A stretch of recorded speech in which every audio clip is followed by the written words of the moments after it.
Mansion glittered that night with gold and laughter. Chandeliers sparkled above the polished marble floor, and tables overflowed with champagne, caviar, and exotic fruits. Guests in elegant gowns and tuxedos filled the hall, whispering about the event's importance. Tonight wasn't just a party. It was the city's most exclusive fundraiser, hosted by Mrs. Whitmore, a woman as wealthy as she was proud. In the midst of the glamour moved Elena, a young maid. Her uniform was clean but simple, her shoes worn from endless hours of work. She carried trays of hors d'oeuvres with quiet grace, keeping her head bowed to avoid attention. Elena wasn't supposed to be noticed. She was invisible among the diamonds and pearls, but fate decided otherwise. As Elena passed near the hostess, Mrs. Whitmore suddenly noticed her.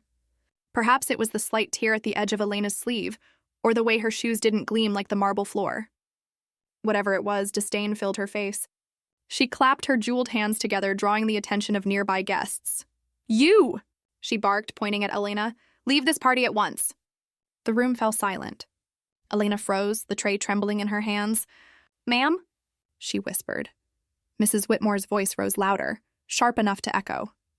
"You don't belong here. This is an elegant event, not a place for shabby servants parading around like guests. Look at you, pitiful! You embarrass my home." Laughter rippled through some of the guests, eager to echo their hostess. Elena's cheeks burned crimson. She wanted to vanish, to sink into the marble floor. But she clutched the tray tightly, her knuckles white, and held her silence.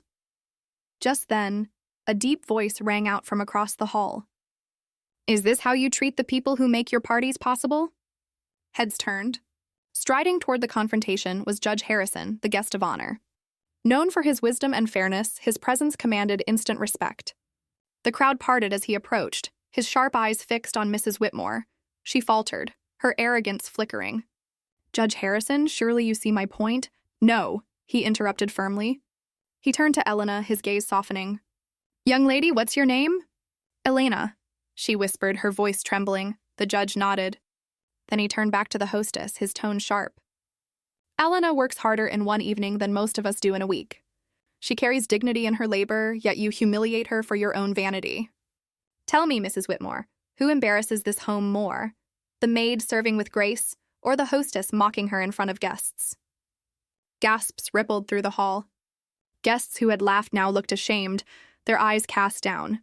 Mrs. Whitmore's face flushed red, her lips trembling. Judge Harrison stepped closer, his voice steady. "This young woman deserves respect. Without her, your glasses would remain empty, your trays bare, your floors unpolished. Perhaps you've forgotten that wealth does not make one noble, kindness does." Elena's eyes brimmed with tears. For the first time that evening, she felt seen. The tray in her hands no longer felt like a burden, but a symbol of her strength. The judge turned to the crowd. "Applaud not the wealth on display tonight, but the work that makes it possible." And with that, applause began.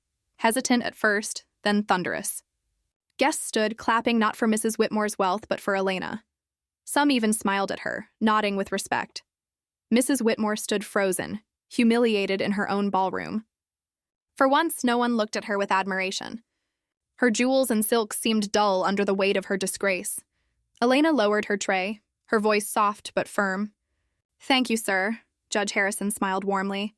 "Never thank me for speaking the truth. Hold your head high, child. You've earned more respect tonight than all the glitter in this room." The applause swelled again, and Elena stood taller, her heart swelling with pride.